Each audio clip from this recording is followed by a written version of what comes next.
दोस्तों नमस्कार, मैं संदीप कुमार आज के वीडियो में आप सबों को स्वागत करता हूं। तो आज का वीडियो जो है बहुत ही रोचक और महत्वपूर्ण है, बहुत ही इंटरेस्टिंग है दोस्तों, इसलिए मैं ये वीडियो आप लोगों को दे रहा हूं। ये हमारा आइसोस्टेसिस से संबंधित वीडियो है जिसे हम समस्थिति कहते हैं, अर्थात भू-संतुलन।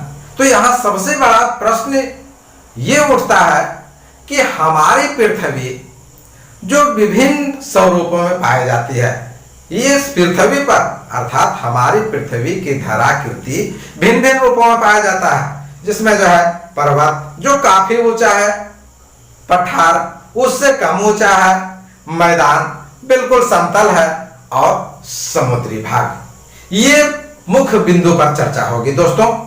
और आइसोस्टेसिस में जो है देखेंगे हम लोग कि किस प्रकार से पर्वत, पठार, मैदान और सागर तलीय भाग स्थित है और इनकी संतुलन कैसे बनी हुई है। आखिर इतने ऊंचाई पर हैं तो वो गिरते क्यों नहीं है, हिलते क्यों नहीं है।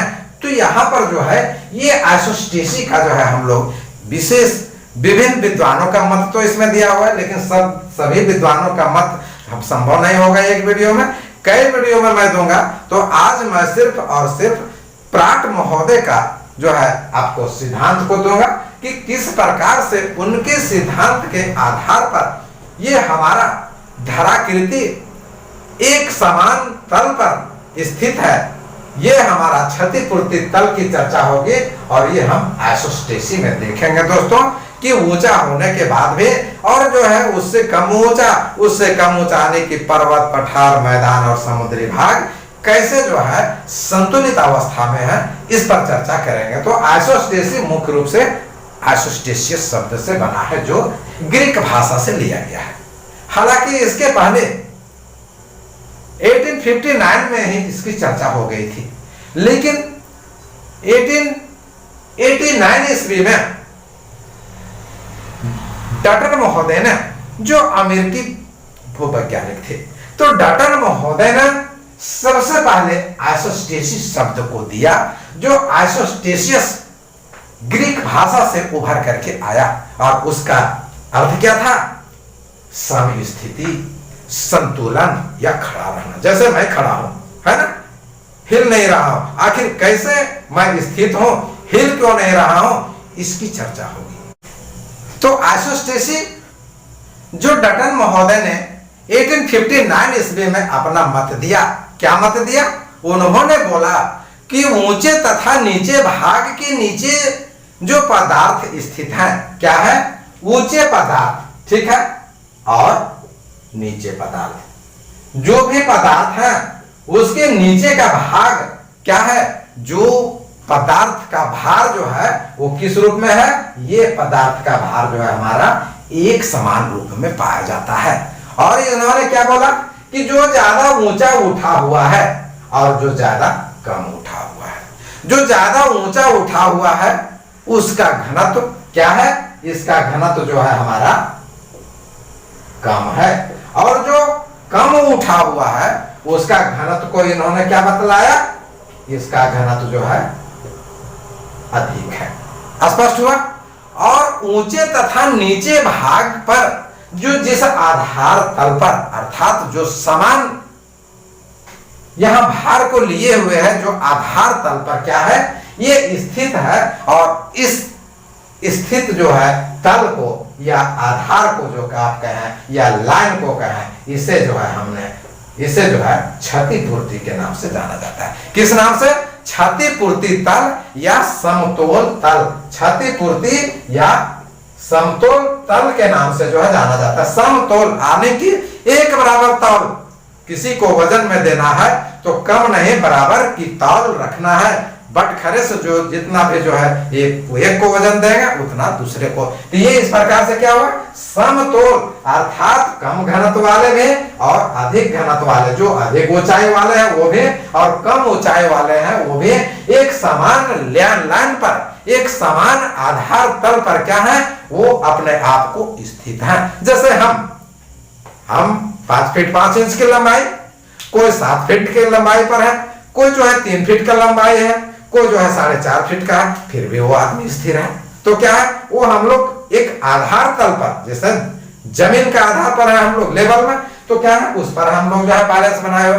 ठीक है, इसी प्रकार से क्या है, ये हमारा जो है धरातल पर जितने भी धराकृतियां हैं, जैसे पर्वत, पठार, मैदान और हमारा समुद्री भाग, ये सभी क्या है, ये समान तल पर स्थित है। इसका विशेष रूप से जो है फिर हम लोग आगे देखेंगे। और इसके बाद में क्या है कि इसके बाद में जो है हमारा ये भूसंतुलन सिद्धांत का आधार दिया गया। क्या दिया गया, इसके आधार के बारे में बतलाया गया कि आखिर जो है इसका आधार क्या है। ठीक है, ये हम लोग देखते हैं, अब इसका आधार की चर्चा करते हैं। तो सन 1735 से 45 की चर्चा करेंगे। कब, 1735 टू 45 के बीच की चर्चा करेंगे। तो फ्रांस के वैज्ञानिक, फ्रांसीसी वैज्ञानिक पियरे बॉगर महोदय, ठीक है, क्या नाम था, पियरे बॉगर महोदय ने क्या किया, पेरू में जो है भूगणितीय सर्वेक्षण किया। किस जगह पर, पेरू में। और क्या, कौन सा, भूगणितीय सर्वेक्षण किया।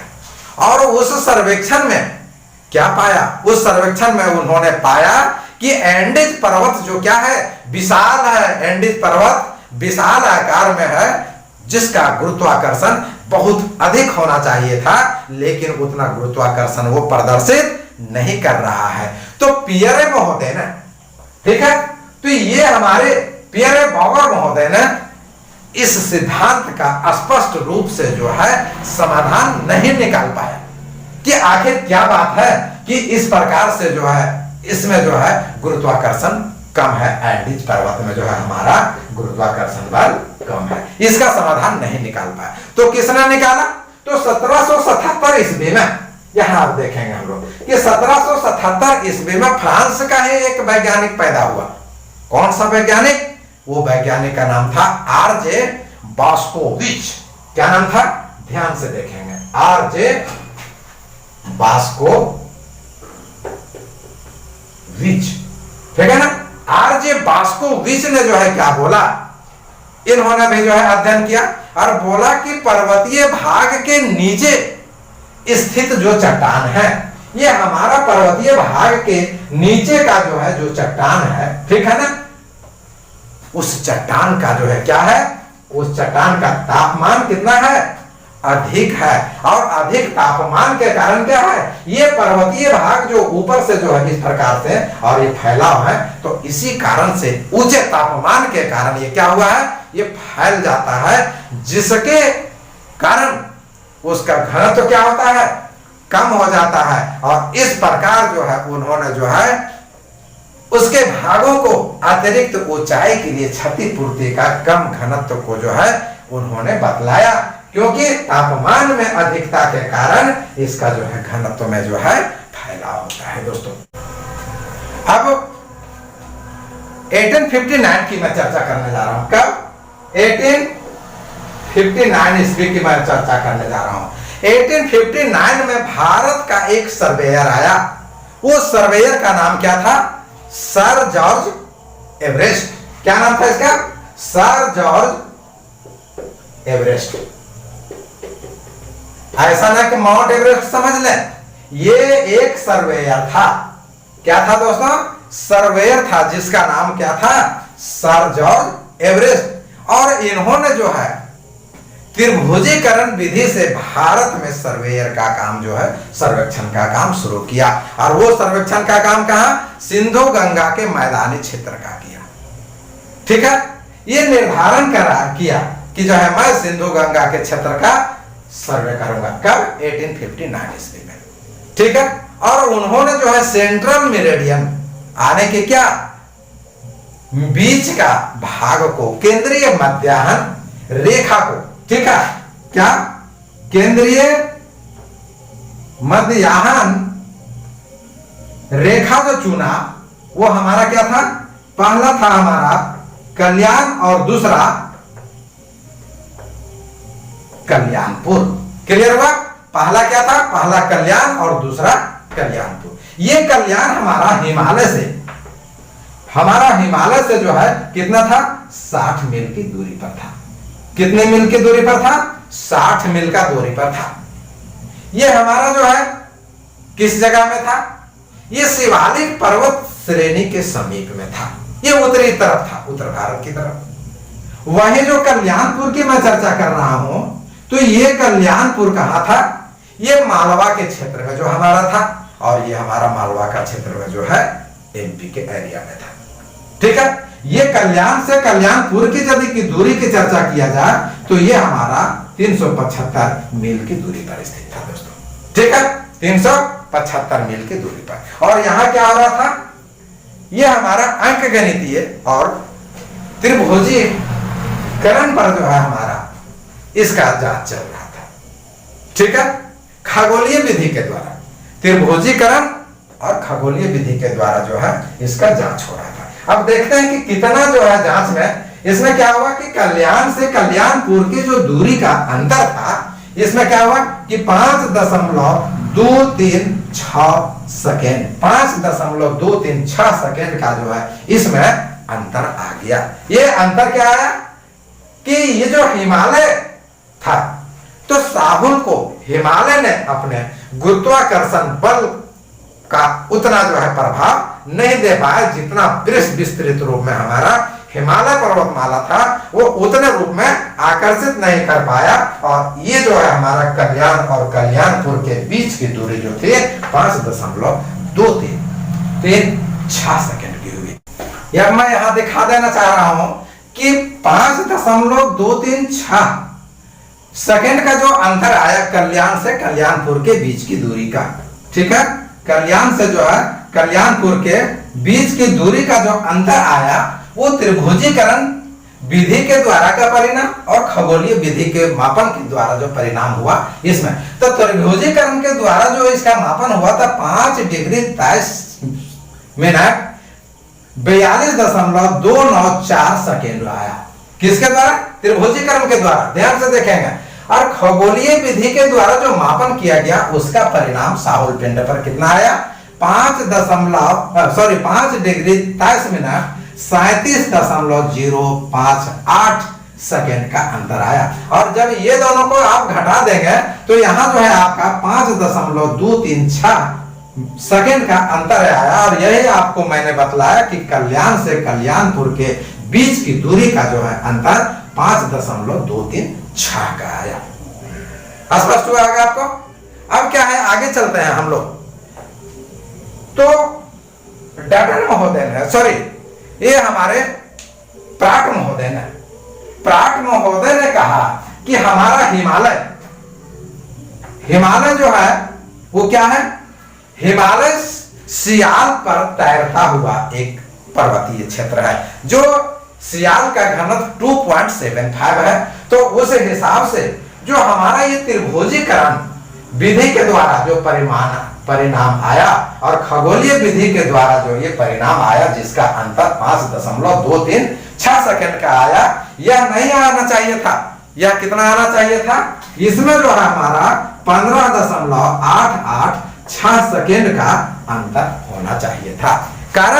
कारण कि जो हिमालय का जो अपना आकर्षण था उतना जो है साहुल पिंड को अपनी ओर आकर्षित नहीं कर पाया। और इस प्रकार से जो है क्या हुआ, साहुल को अपनी ओर आकर्षित करना चाहिए था, वो नहीं कर पाया, जिसके चलते जो है ये अंतर ना हो करके ये अंतर होना चाहिए था। ये हमारे प्राट महोदय ने कहा। ठीक है, अब आगे देखते हैं हम लोग। मैथ के आधार पर हमने बतलाया था आपको कि जो जितना ऊंचा है, ठीक है, जो जितना ऊंचा है उसका घनत्व उतना ही कम है। ठीक है, क्या है, जो जितना ऊंचा है उसका घनत्व उतना ही कम है। और ये हमारे ऊंचे उठे हुए पर्वतीय भाग हो गए और ये हमारे नीचे या कम उठे हुए पर्वतीय भाग। अधिक उठे हुए पर्वतीय भाग का घनत्व क्या हुआ, कम हुआ, और कम उठे हुए भाग का जो है घनत्व अधिक हुआ। स्पष्ट हुआ। और अब जो है हम लोग ये जो अंतर को दिखाया प्राट महोदय ने, तो इस अंतर के आधार पर यहाँ पर जो है तो पहला आ गया 5.236 का अंतर, और पराग महोदय ने बोला कि नहीं, साहुल पिंड पर जो है हिमालय को खींचना चाहिए था, जो आकर्षण शक्ति होनी चाहिए थी वो नहीं हुई, इसके चलते जो है अंतर में डिफरेंसेस आ गया। जैसा कि देखते होंगे कि शादी में जो है जब दूल्हा दुल्हन को सजाया जाता है तो दूल्हा का अट्रैक्शन नहीं होगा, बोला अरे हटाओ यार, अच्छा जो है नहीं सजाता है, जो है उसका अट्रैक्शन है, बोला हाँ ठीक है, तो उसे क्या बारात दूल्हा और दुल्हन की ओर अट्रैक्टिव होता है, और वो जो है क्या होता है, वो दूल्हा दुल्हन उसे अपनी ओर खींचता है। ठीक इसी प्रकार से पराग महोदय ने बोला कि यह तो इतना विशाल है, इतना बड़ा है, लेकिन क्या है, इसका गुरुत्वीय प्रभाव आने की खींचने की शक्ति साहुल पिंड को कम हुई। जो 5.236 सेकेंड का अंतर आया वो हमारा 15.886 सेकेंड का अंतर होना चाहिए था। अब यहाँ पर हम लोग देखते हैं मैथ के आधार पर दोस्तों।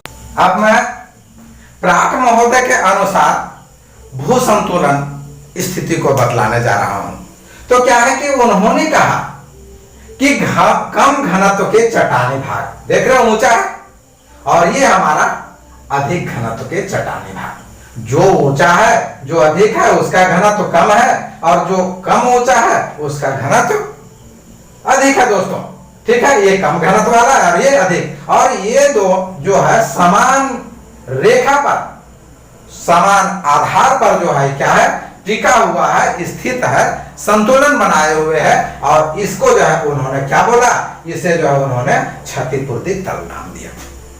वही जो है इन्होंने एक और भी जो है उदाहरण के तौर पर समझाने का प्रयास किया। क्या बतलाया कि इन्होंने जो है कुछ जो है शीशा, लोहा, एंटीमनी, जस्ता का जो है विभिन्न लंबाई का छड़ को लिया, ठीक है, और क्या किया कि इसे जो है पारे भरे बर्तन में जो है इसे डुबो दिया।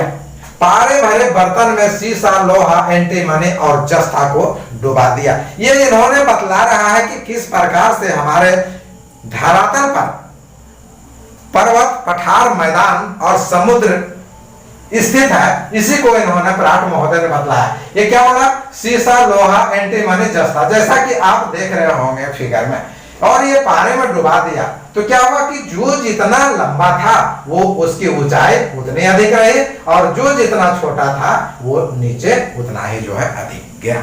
ठीक है, और क्या हुआ कि एक ये आधार तल बना, और इस आधार पर आकर के सभी जो है लोहा, शीशा, लोहा, एंटीमनी और जस्ता जो है क्या हुए, ये यहाँ आकर के अपना संतुलन को बना लिए, खड़ा हो गए, स्थिर हो गए, स्थित हो गए, और इस तल को इन्होंने क्या कहा, क्षतिपूर्ति तल कहा। ठीक है, इसे भी आप मान सकते हैं।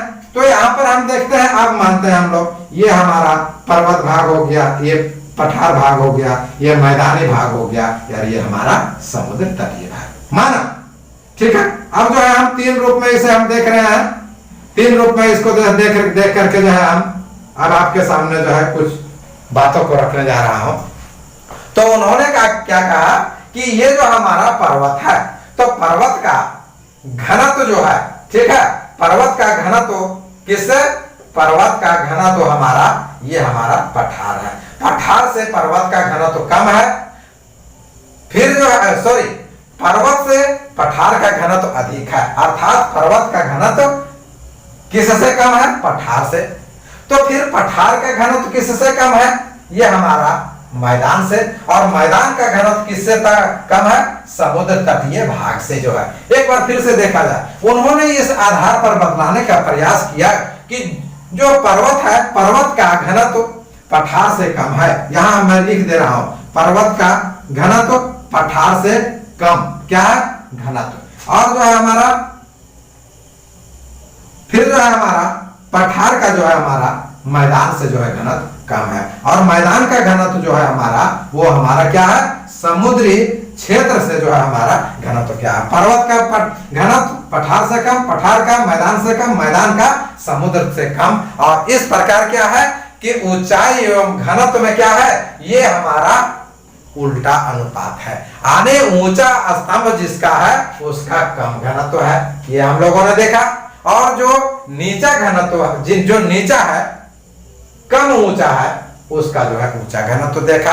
यानी कि bigger the column lesser than, ठीक है, यानी कि क्या, bigger the column lesser the density and smaller the column greater the density, ठीक है। यानी कि जिसका ऊंचाई जितना है उसका घनत्व उतना ही कम है, और जो नीचे है उसका घनत्व उतना ही अधिक है। यह पहला आधार पर उन्होंने बतलाया, प्राट महोदय ने पहला अपना जो है तथ्य को दिया। तो दूसरी ओर उन्होंने क्या कहा कि पृथ्वी के अंदर एक ऐसा आधार तल है, किस प्रकार से, ये क्षतिपूर्ति के आधार पर पृथ्वी के अंदर एक आधार तल है, जिसे ही हम लोग क्या कहते हैं, क्षतिपूर्ति रेखा कहते हैं। और क्षतिपूर्ति रेखा जो कहलाता है, इस आधार पर जो है क्या है, विभिन्न प्रकार के भू आकार, यानी पृथ्वी पर जितने भी प्रकार के भू आकृतियां हैं, चाहे अधिक ऊंचे पर्वत हो, उससे कम ऊंचे पठार हो, उससे बिल्कुल समतल जो है हमारा मैदान हो, और हमारा नीचे धंसा हुआ समुद्री भाग हो, वो एक आधार तल पर जो क्षतिपूर्ति तल है उस पर जो है हमारा क्या है, स्थित है। और वो विभिन्न प्रकार के आकार होने के बावजूद भी ये हमारा समान तल पर जो है समान रूप से स्थित है, ठीक है। और उसके बाद में क्या हुआ, इन्होंने जो क्या किया, कहा कि ये अपना जो सिद्धांत को दिया, किसने, प्राट महोदय ने जो सिद्धांत को दिया वो पहलवान सिद्धांत के आधार पर नहीं था, ठीक है। पहलवान तैराव के सिद्धांत पर इनका जो है सिद्धांत, आइसोस्टेसिस जो है पहलवान सिद्धांत पर ना होकर के क्षतिपूर्ति तल सिद्धांत पर जो है आधारित था, और उन्होंने जो है इस प्रकार से जो है बतलाया दोस्तों। और इस प्रकार से फिर जो है आप देखेंगे तो प्रेरी महोदय का भी आएगा और विभिन्न प्रकार के विद्वानों का आएगा। तो एक वीडियो में जो है सब संभव नहीं है, मैंने आज जो है आइसोस्टेसिस को संक्षिप्त रूप में जो है प्राट महोदय के ये चित्र के माध्यम से आपको समझाने का प्रयास किया कि कैसे हमारी पृथ्वी के विभिन्न आकार वाले, विभिन्न ऊंचाई वाले पर्वत, पठार, मैदान और समुद्री भाग कैसे स्थित है। यदि जो है इस क्षतिपूर्ति तल पर एक जैसा स्थिर रूप में यदि ये स्थिर ना हो तो असंतुलन की स्थिति हो जाएगी और सारा आइसोस्टेसिस का सिस्टम बिगड़ जाएगा, और ये जो है हमारा फिर क्या होगा, ये थ्योरम हमारा सही रूप में काम नहीं कर पाएगा। तो ये इन्होंने क्षतिपूर्ति तल को आधार माना, और इस आधार पर ही इन्होंने जो है समझाने का प्रयास किया कि किस प्रकार से विभिन्न ऊंचाई के भिन्न भिन्न प्रकार के जो है भौत स्वरूप हमारे पृथ्वी पर टिके हुए हैं। तो आज का वीडियो इतना ही दोस्तों, कैसा लगा हमें लाइक, कमेंट तथा सब्सक्राइब कर जरूर बतलाएंगे। बहुत बहुत